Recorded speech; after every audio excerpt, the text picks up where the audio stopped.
নমস্কার বন্ধুরা, আমার একটা নতুন ভিডিওতে তোমাদের অনেক অনেক স্বাগত, অনেক অনেক ভালোবাসা। কাছে দূরে সকল বন্ধুদের অনেক অনেক ভালোবাসা। তো আজকে আমি কিভাবে তোমরা খুব সহজেই পুঁই শাক লাগাতে পারো ছাদ বাগানে কিংবা নিচের বাগানে, খুব সহজ পরিচর্যায়, খুব অল্প খরচে কিভাবে তোমরা পুঁই শাক লাগিয়ে একবার যদি পুঁই শাক লাগাও সারা বছর তোমরা পুঁই শাক পেয়ে যাবে, তার জন্য বাজার থেকে কিনতে লাগবে না।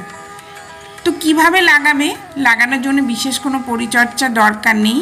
তো এমনি মাটিতেই যদি তোমরা কিচেন কম্পোস্ট কিংবা কাউডাং কম্পোস্ট কিংবা লিভ কম্পোস্ট যেটাই আছে, পাতা পচা শাড়ি বলো আর গোবর শাড়ি বলো আর কিচেনে যে ওয়েস্ট কম্পোস্ট সেটা দিয়ে মাটি একটু তৈরি করে 10 টাকার বাজার থেকে যদি পুঁই শাকের বীজ এনে তোমরা ছড়িয়ে দাও আর অন্যান্য শাকের মতোই যদি একটু জল দিয়ে দাও, তাহলে কি হবে, পুঁই শাক খুব সহজেই বেরিয়েও যাবে আর খুব সহজেই বেড়ে উঠবে।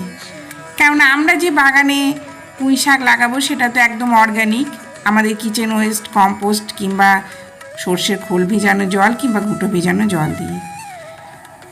তো আমি আমার বাগানে এই যে সর্ষের খোল ভেজানো জল দিয়ে আর ঘুঁটো ভেজানো জল, এই দুটো সার ব্যবহার করেই জৈব পদ্ধতিতে পুঁই শাক লাগিয়েছি।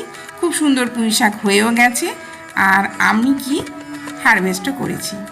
তো দেখো, এই পুঁই শাকের গাছগুলো আমার 1 মাস হয়ে গেছে। 1 মাসের মধ্যেই পুঁই শাক হারভেস্ট করা যায়, কারণ এগুলো খাওয়ার উপযুক্ত হয়ে গেছে। দুটো একটা যদি রেখে আমি অন্যগুলো তুলে নিই তাহলে খুব হেলদি হবে গাছগুলো যেগুলো থাকবে। কিন্তু থাক, আমি এখন নেব না, আমি কিছুদিন পরে একটু বড় হওয়ার পরেই নেব। তো দেখো, 20 থেকে 25 দিনের মাথায় আমি এই যে সর্ষের খোল ভিজানো জলটা দিলাম।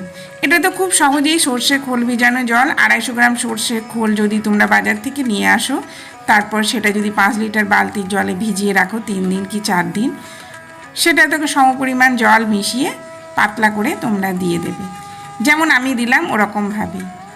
আর কি দেবে, আর যদি একটু ঘুঁটো থাকে কিংবা গোবর সার থাকে এইগুলো আমার শুকনো যে ঘুঁটোগুলো পাওয়া যায়, ওটা আমি খুব সহজে আমার অ্যাভেলেবেল, ওই জন্য আমি এইটাই বেশি দিয়ে থাকি।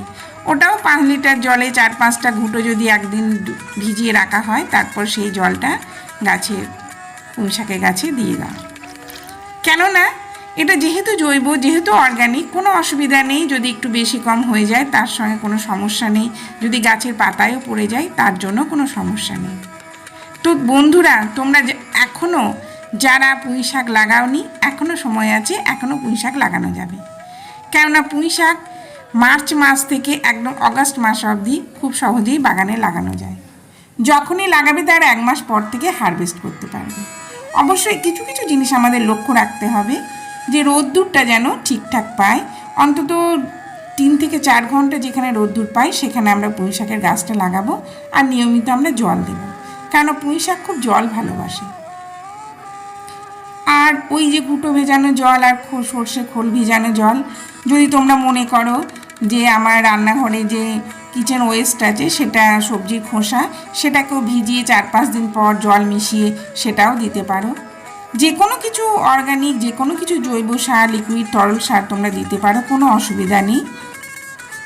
কেননা পুঁই শাক খাবারও ভীষণ ভালোবাসে, যত বেশি খাবার দেবে পুঁই শাক তত তাড়াতাড়ি বেড়ে উঠবে এবং খাবার উপযুক্ত হয়ে উঠবে। একবার যদি তোমরা লাগাও তাহলে সারা বছর আর বাজার থেকে পুঁই শাক কেনা। অবশ্যই আমাদের খেয়াল রাখতে হবে, যখনই আমরা একবার হারভেস্ট করে নেব তারপর আমরা চেষ্টা করব তখনই খোল ভিজানো জল কিংবা ঘুঁটো ভেজানো জল কিংবা সবজি খোসা ভেজানো জল দেওয়ার। কেননা তখন গাছের প্রচুর পরিমাণে নাইট্রোজেনের দরকার হয়, নতুন নতুন আবার শাখা পোশাখা গজানোর জন্য। তখন নাইট্রোজেন পেলে খুব তাড়াতাড়ি আবার পুঁই শাক বেড়ে উঠবে এবং আবার কিছুদিন পর আবার আমরা হারভেস্ট করতে পারবো। অবশ্যই আমরা যদি সেটা না করি তাহলে মাথায় রাখবো 15 দিন পর পর ঘুঁটো ভেজানো জল, 15 দিন পর পর খোল ভেজানো জলটা দেবো, ব্যাস। আর কিছু বিশেষ পরিচর্যা নেই। যদি রোগ পোকার আক্রমণ খুবই কম, যদি মনে হয় পাতা কুঁকড়ে যাচ্ছে কিংবা পাতার ওপরে কালো কি লাল স্পট পড়ছে, তাহলে অবশ্যই একটু নিম তেল স্প্রে করে দিলেই, আর কোনো দরকার নেই। সাধারণত আমার বাগানে কোনো কিছুই লাগে না, কেন রোগ পোকার আক্রমণ আমার হয় না। আর আমার পুঁই শাকের বীজ যে আমি কিনে বাজার থেকে তা না, একবার যদি পুঁই শাক লাগাও সেই পুঁই শাকের শীতের সময় দেখবে প্রচুর পরিমাণে বীজ হবে, বীজগুলো লাল হয়ে পেকে গিয়ে ওই বীজ পড়েই প্রচুর পরিমাণে চারাও হবে, আর যদি তুমি সংরক্ষণ করতে রাখতে চাও সেটাও হবে। তাহলে বন্ধুরা, তোমরা যারা এখনও ভাবছো আমরা পুঁই শাক লাগাইনি, আমাদের পুঁই শাক লাগাবো, অবশ্যই তোমরা ছাদ বাগানে পুঁই শাক লাগাও। দেখো আমার পুঁই শাক হারভেস্টও করে নিলাম। 1 মাসে মাথায় কিংবা 25 দিনের মাথায় খুব সহজেই তোমরা পুঁই শাক হারভেস্ট করতে পারবে। তো জৈব পদ্ধতিতে অর্গানিক পুঁই শাকের টেস্টও খুব ভালো, আর আমাদের খাওয়া আমাদের শরীরের পক্ষেও ভালো, কেননা আমরা তো এখন কেমিক্যাল, এত বেশি বাজারের কেমিক্যাল বেরিয়ে গেছে, আর সেগুলো খেয়ে আমাদের জীবন অভ্যস্ত হয়ে গেছে, কিন্তু আমাদের শরীরের পক্ষে সেটা একদমই ভালো না। তো তোমরা চেষ্টা করো যদি একটু পুঁই শাকটাও আমরা জৈব পদ্ধতিতে বা নির্ভেজাল খেতে পারি, কেমিক্যাল মুক্ত, তাহলে সেটা শরীরের পক্ষেও খুব ভালো হয়। আর পুঁই শাকের রেসিপিও প্রচুর রেসিপি হয়, আমরা সবাই পুঁই শাক ভালোবাসি। তো চলো, আজকের ভিডিও এই পর্যন্তই থাকলো। তোমাদের অনেক অনেক ভালোবাসা, অসংখ্য ধন্যবাদ। তোমরা সবাই ভালো থাকো, সুস্থ থাকো। দেখা হবে একটা নতুন